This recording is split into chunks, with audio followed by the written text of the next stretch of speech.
you are 55 years old and you have managed to save $750,000 across all your investment accounts, you are already ahead of roughly 80% of Canadians your age. You have been disciplined. You have made real sacrifices. You have clearly done a lot right. But here is the question that is probably keeping you up at night. Is it actually enough to stop working? Not at 65? Now.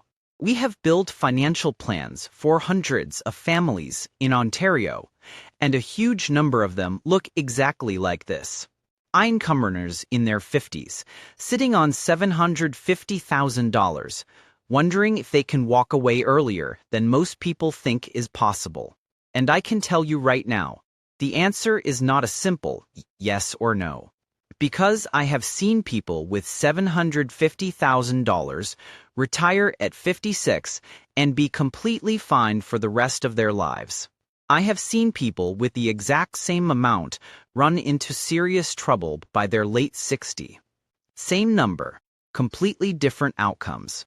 And the difference between those two people has almost nothing to do with how much they saved.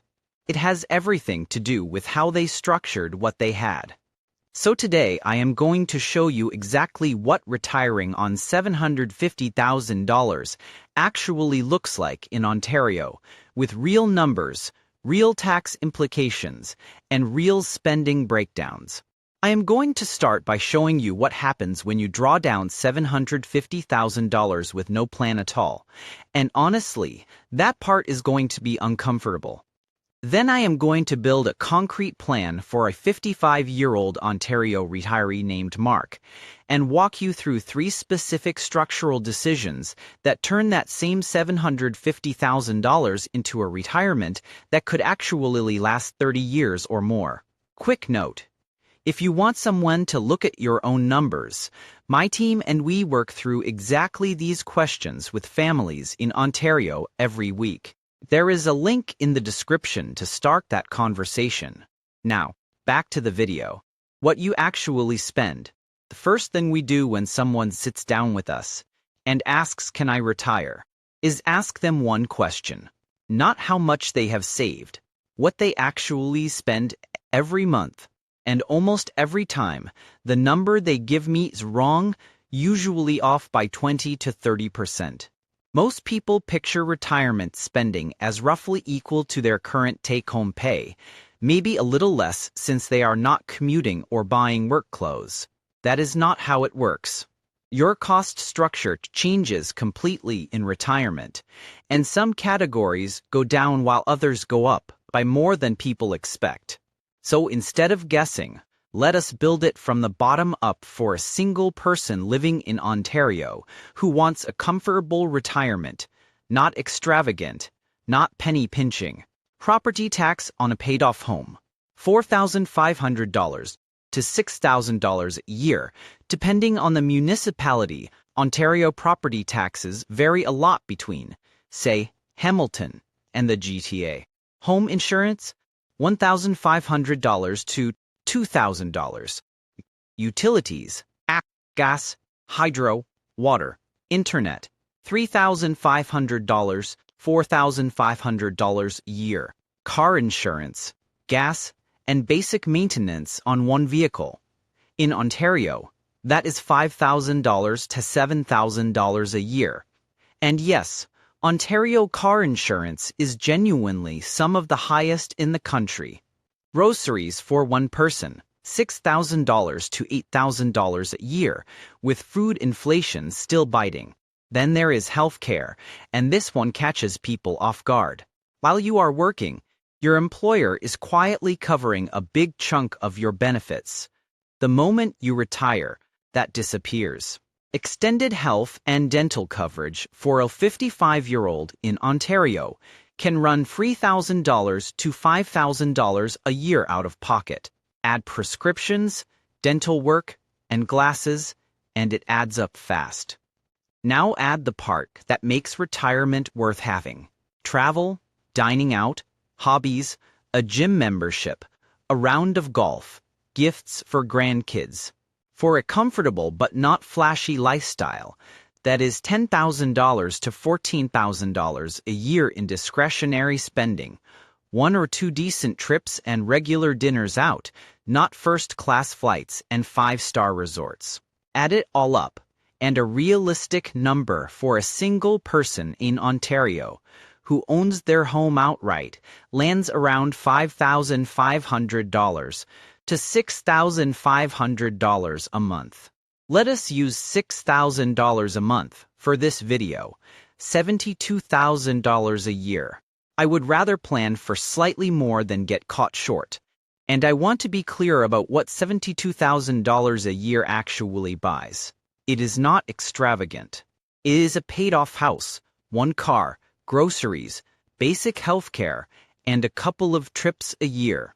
For a lot of people watching this who have been earning $120,000, $150,000, $200,000 a year, $72,000 already represents a real step down in lifestyle. If anything, this number is conservative, and underestimating your spending is where retirement plans actually fall apart, not in the stock market. Holding $72,000 up against $750,000. Now let us hold that $72,000 up against $750,000. The next part is a bit hard to hear, but I promised real numbers, so here they are. If you have $750,000 and you need $72,000 a year, your withdrawal rate is 9.6%. You do not need to be a financial expert to feel that something about that number is off. Research consistently shows a sustainable long-term withdrawal rate from a balanced portfolio sits much closer to 4%. That is the rate where, historically, the money has lasted 30 years or more in the vast majority of scenarios. On $750,000, that is about $30,000 a year, less than half of what we just budgeted. At 9.6%, you are not running a retirement plan. You are running a countdown. Assuming the portfolio earns an average of 6% a year, and inflation runs around 2.5%, a $72,000 annual drawdown from $750,000, adjusted for inflation each year, runs out somewhere around age 68 to 69. Maybe a couple of years longer, if markets cooperate early, maybe sooner if they do not. And it is actually worse than that, because that number assumed the money came out tax-free. It does not. If Mark just pulls $72,000 a year straight out of an RRSP, every dollar gets added to his taxable income. On a $72,000 RRSP withdrawal in Ontario, combined federal and provincial tax takes a meaningful bite. Even after basic credits, the effective tax rate lands around 17 to 18%.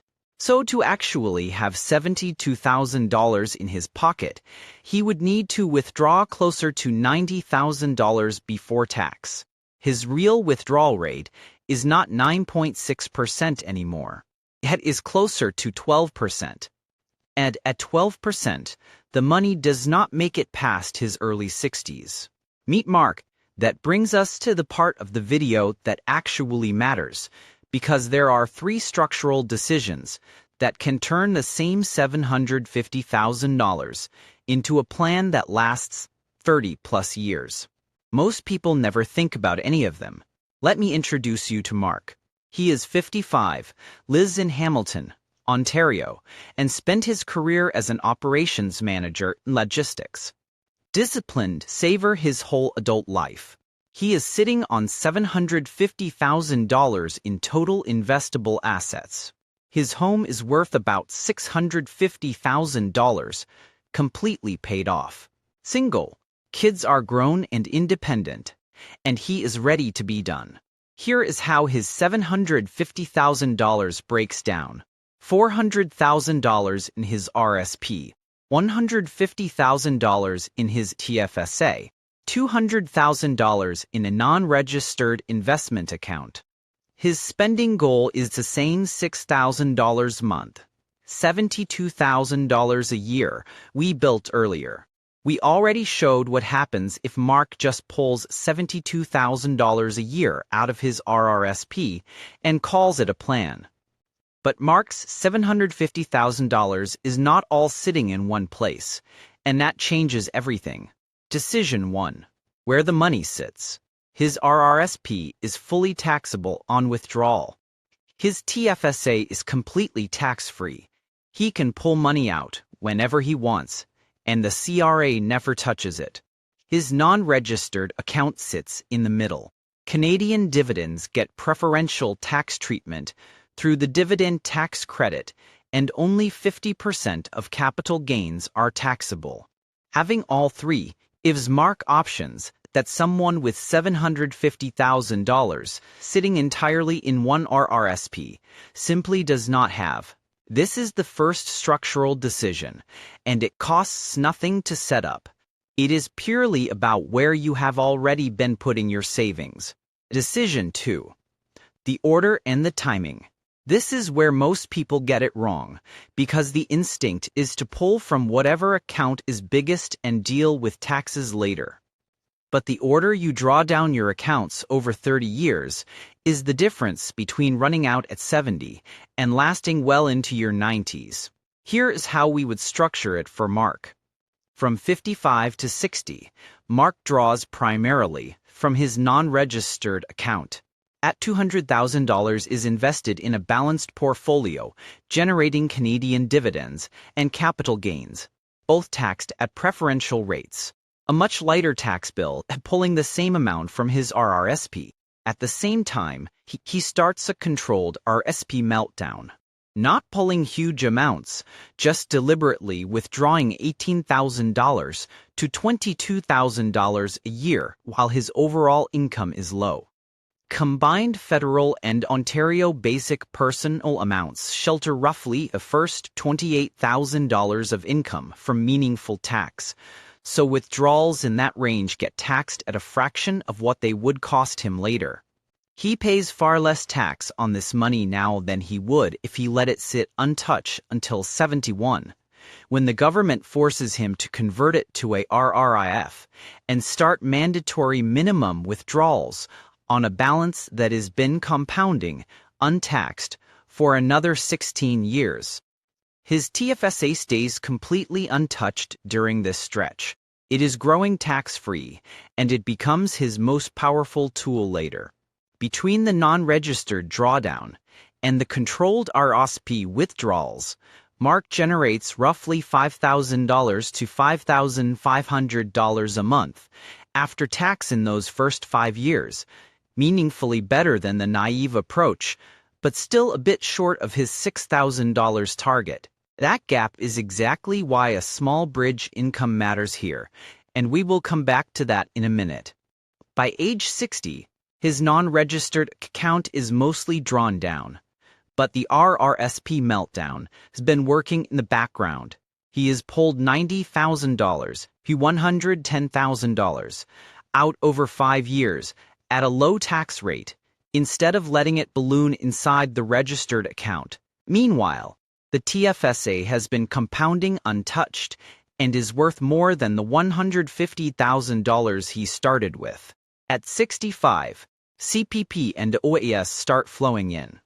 On Mark's numbers, those payments are not going to cover his whole lifestyle, but they provide a real income floor, which takes pressure off the rest of his portfolio.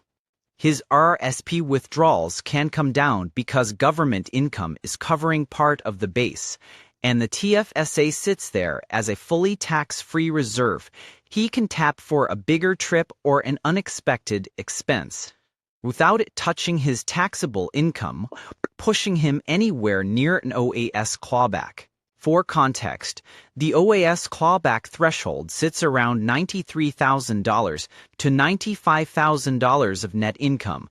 Mark's plan keeps him well clear of it, but it is worth knowing the line exists. Decision 3. Spending does not stay flat. Most people plan as if every single year of retirement costs the same. They take $72,000 and assume that is the number from 55 until the day they die. It does not work that way. The first 10 to 12 years are the expensive chapters. Mark is healthy, active, traveling, dining out. This is the $72,000 phase. The next decade gets quieter. Travel slows. Day-to-day spending naturally drops. Healthcare starts creeping up. Final stretch, late 80s onward, lifestyle spending falls off significantly, while healthcare and potential long-term care costs can spike. When you model spending this way, instead of as one flat line for 35 years, the math on $750,000 looks very different because Mark does not actually need $72,000 a year for 35 years. He needs it for 10 to 12, then meaningfully less, then a different mix entirely. That changes the whole withdrawal rate calculation. Putting it together, layer all of this together, the non-registered drawdown in the early years, the controlled RRSP meltdown, CPP and OAS, arriving at 65, the TFSA as a tax-free backstop, and spending that reflects how retirement actually unfolds, and Mark's plan gets him close to his $6,000 a month target across every phase. It is not perfect. The margin for error on $750,000 is thinner than it would be on a $1.05 million portfolio, and there is a real gap in those first few years that needs filling. But it works, provided it is reviewed every year and adjusted as markets or spending shift. What makes Mark's plan work is not the $750,000. It is the structure. Every dollar coming from the right account, at the right time, for the right reason, plus the annual review. Because this kind of plan is not something you set up once and forget about. Markets change, tax rules change, health changes, spending changes. The plan has to flex with all of it. What could break it? It is worth saying this part out loud too. If markets drop 25 to 30% in Mark's first 2 years of retirement, and he keeps pulling $72,000 regardless, the portfolio takes damage it might never recover from. The sequence of returns risk, and on a $750,000 portfolio with a thinner margin than a larger one, it is the single biggest threat to an early retirement like this. If healthcare costs spike unexpectedly in his late 60s, that compresses the timeline. If he hands an adult child $40,000 for a down payment without modeling what it does to the plan, the projections shift in a real way. None of this means Mark should not retire. It means the plan needs to be built to absorb these things, not pretend they will not happen. The honest part. So can $750,000 work for retirement at 55 in Ontario? Yes, but I want to be completely honest about what that actually requires. $750,000 at 55 is a number that demands real trade-offs. It is not the number where you retire and never think about money again. You need to be genuinely disciplined about spending, especially in those first 10 years when the temptation to spend more is highest and the portfolio is most vulnerable. You should seriously consider some kind of part-time income in the first 3 to 5 years, not going back to a job you hated, but consulting, contract work, or something flexible bringing in $15,000 to $20,000 a year. That might not sound like much, but the impact is enormous, because it is $15,000 to $20,000 a year. You are not pulling from your investments during the exact window her sequence of returns risk is highest. On a $750,000 portfolio, that bridge income is not optional polish. It is close to essential, and it is the piece that closes the gap we saw in those first 5 years. You also need to be realistic about what you can leave behind. $750,000 can fund a comfortable 30-year retirement. Funding your own retirement and leaving a significant inheritance at the same time may not both be possible. That is not a failure, it is just the math. And you need to accept that this plan requires annual attention. It is not set it and forget it. It needs to be reviewed and adjusted every single year, and that is not optional. It is the thing that makes the whole structure hold together. I want to say this as clearly as I can, because I have watched it play out over and over. A person with $750,000 in a properly structured, tax-efficient, annually reviewed plan will almost always outlast a person with significantly more money who has no plan and draws whatever they feel like each. Structure beats size. Every single time. A huge part of whether Mark's plan works or falls apart comes down to what happens inside his RRSP over the next 15 years. If he skips the controlled meltdown and just lets it sit there until the government forces his hand at 71, that account can quietly turn into one of the biggest tax problems he will ever face. I made a video that walks through exactly how that happens and what the meltdown strategy looks like step by step. If you have got a sizable RSP balance and you have never seen what it looks like at 71 when the CRA forces the issue, watch that one next. If you enjoyed watching this video, click on subscribe so you do not miss out on our retirement planning tips. Thanks for watching. I will see you in the next one. If you live in Ontario and want to plan like a wifey retiree, click on the link in the description or scan the QR code to see if we are a fit.